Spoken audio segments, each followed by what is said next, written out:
Welcome back for another edition of Kickoff. The Washington Redskins will face the Arizona Cardinals on the road, and they find themselves in a very desperate situation. Right now they're 1-4, and since the expansion of the playoffs in 1990, no team that's opened up the year with a 1-5 record has made the playoffs. So the Redskins really need to snap this 3-game losing streak and get things going. Offensively, a big thing we're going to be looking at is third downs.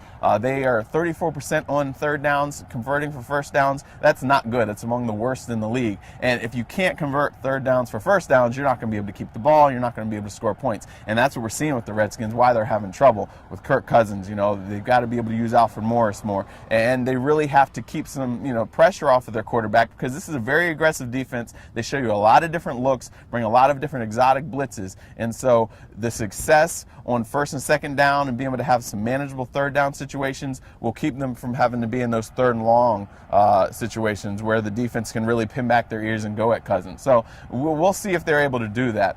Defensively, what do they have to look for? Well, Mike, the problem the Redskins have been having is in coverage. Right. I mean, Perry Riley has really struggled, and their defensive backs, Biggers, Amerson, Merriweather, these guys are really struggling in coverage, and they're going to have to get a pass rush going. The pass rush hasn't been the same since Jason Hatcher hurt that hamstring. Quite frankly, they're just not getting after it. Brian Arakpo, non-existent. It's one thing if you're not going to get sacks when you're getting paid $11.45 million a year, but you've got to have some game-changing plays, and he just doesn't have any.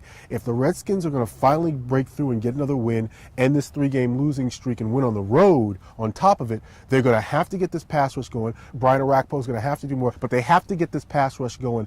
And the defensive backs, whatever is going on back there, they got to get this thing straightened out because these guys aren't covering well. Yeah, and they have monster matchups with Larry Fitzgerald and Michael Floyd, two very big physical receivers who can move the chains. And there's also concerns on defense because Ryan Clark did not practice any of the days this week because he's got a sprained ankle. Perry Riley is nursing an MCL sprain in his left knee. They don't know if they're going to have him. If he's not going, you're basically going with a rookie in Will Compton. He was on the practice squad all last year. Does okay on special teams, but he will be thrust into a big role. More pressure is going to be put on Keenan Robinson, the other inside linebacker. And of course, Arakpo, like we were talking about, he was bothered by the middle finger dislocation, and he's okay with that now, but he's got a sprained ankle. He did return to practice on Friday, but this is a battered unit here, and if they cannot make plays, then it's going to be a long day for them, no matter who the quarterback is for the Cardinals, because it could be Carson Palmer, it could be Stanton, or it could be Logan Thomas.